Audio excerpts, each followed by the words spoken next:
नमस्कार, मैं अंजना और आप देख रहे हैं कड़वा घूट लाइव। आइए रुक करते हैं आज की बड़ी खबर पर। पीसीसी और बीसीसी को लेकर गरमाई सियासत। छत्तीसगढ़ की राजनीति में कांग्रेस नेताओं के बयान और इनके पार्टीगत बयानबाजी हमेशा सुर्खियों में बन जाता है, फिर उस पर जमकर सियासत भी शुरू हो जाती है। अब 23 अगस्त को पूर्व मंत्री रविंद्र चौबे का बयान आया, जिसमें उन्होंने पूर्व मुख्यमंत्री भूपेश बघेल को नेतृत्व सौंपने का जिक्र किया। वैसे तो इस बयान को हफ्ते भर बीत गए, लेकिन बीजेपी अब अलग अलग तंजों से कांग्रेस को घेर रही है। गुटबाजी के आरोप लगाते हुए बीजेपी कह रही है कि छत्तीसगढ़ में दो कांग्रेस है, एक पीसीसी यानी कि प्रदेश कांग्रेस कमेटी और दूसरा बीसीसी यानी भूपेश कांग्रेस कमेटी। इधर पीसीसी चीफ दीपक बैज का पलटवार भी आया है। देखिए बयानबाजी पर रिपोर्ट।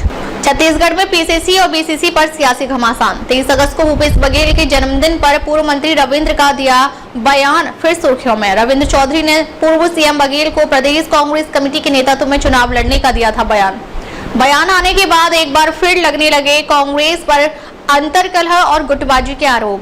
छत्तीसगढ़ बीजेपी का तंज। छत्तीसगढ़ में दो कांग्रेस, एक पीसीसी और दूसरा बीसीसी। पीसीसी यानी प्रदेश कांग्रेस कमेटी, बीसीसी यानी भूपेश कांग्रेस कमेटी का दे रही नाम। कांग्रेस बोली बीजेपी फैला रही भ्रम, कांग्रेस की मजबूती से लड़ाई से डर गई बीजेपी। सियासी बयानबाजियों के बीच नेता प्रतिपक्ष डॉक्टर चरणदास महंत से अचानक मिले रविंद्र चौबे। रविंद्र चौबे के बयान पर छत्तीसगढ़ कांग्रेस कर सकती है अनुशासनहीनता की कार्रवाई। छत्तीसगढ़ की सियासत में 23 अगस्त को एक बड़ा सियासी तीर चला। पूर्व मंत्री रविंद्र चौबे ने पूर्व मुख्यमंत्री भूपेश बघेल को फिर से नेतृत्व सौंपने की वकालत कर डाली। बयान को आए भले ही हफ्ता हो रहा है, लेकिन बीजेपी अब इसे कांग्रेस की अंदरूनी कलह का सबूत बताकर जमकर भुना रही है।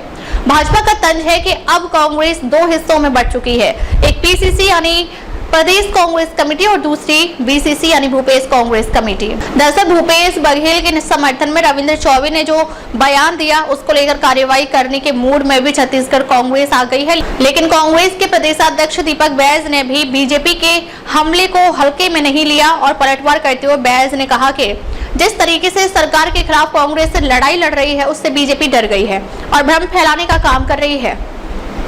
बीसीसी और पीसीसी के तंज के बीच कैबिनेट मंत्री श्याम बिहारी जायसवाल ने 100 से ज्यादा कांग्रेस होने की बात भी कह दी है।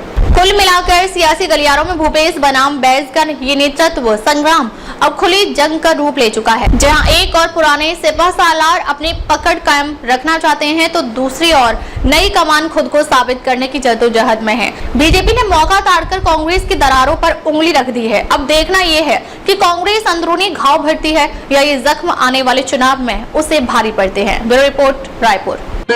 हम कांग्रेस की सरकार बनाने के बाद हम करेंगे, लेकिन महिला कांग्रेस के सारे पदाधिकारी यहाँ मौजूद हैं। मैं आप लोगों से भी कहना चाहूंगा, महिला कांग्रेस को देखिए, कांग्रेस को अपनी पार्टी की चिंता करनी चाहिए, उनको भारतीय जनता पार्टी की चिंता करने की जरूरत नहीं है। अभी उनके पूर्व मुख्यमंत्री और प्रदेश अध्यक्ष के बीच में किस प्रकार का शीतवार चल रहा है, कोल्ड वार चल रहा है, आप देख रहे हैं। आपस में एक नेता एक दूसरे की पैर खींचने में लगे हुए हैं। वो अपना देखें, भारतीय जनता पार्टी एक बड़ी पार्टी है, विश्व की सबसे बड़ी पार्टी है और हमारे सारे नेता परिवार भाव से काम करते हैं। उनके टाइप का नहीं है कि मुख्यमंत्री बनने के चक्कर में पूरा विधायक दिल्ली चले जाएं, अपने ही मुख्यमंत्री के खिलाफ बात करें, दूसरे को मुख्यमंत्री बनाने की बातचीत करें। भारतीय जनता पार्टी परिवार भाव से काम करती है और कांग्रेस को इसकी चिंता करने की जरूरत नहीं है। लंबे समय से नया रायपुर में बसाहट को लेकर भारतीय जनता पार्टी भ्रम फैलाने में माहिर है। देश में एक ही कांग्रेस है और छत्तीसगढ़ प्रदेश में एक ही कांग्रेस है और उस कांग्रेस में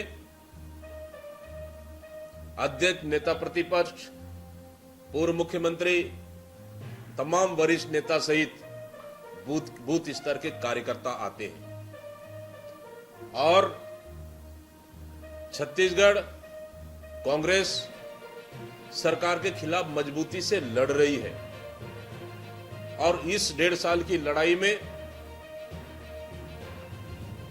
सरकार को बेनकाब करने में हम सफल हुए हैं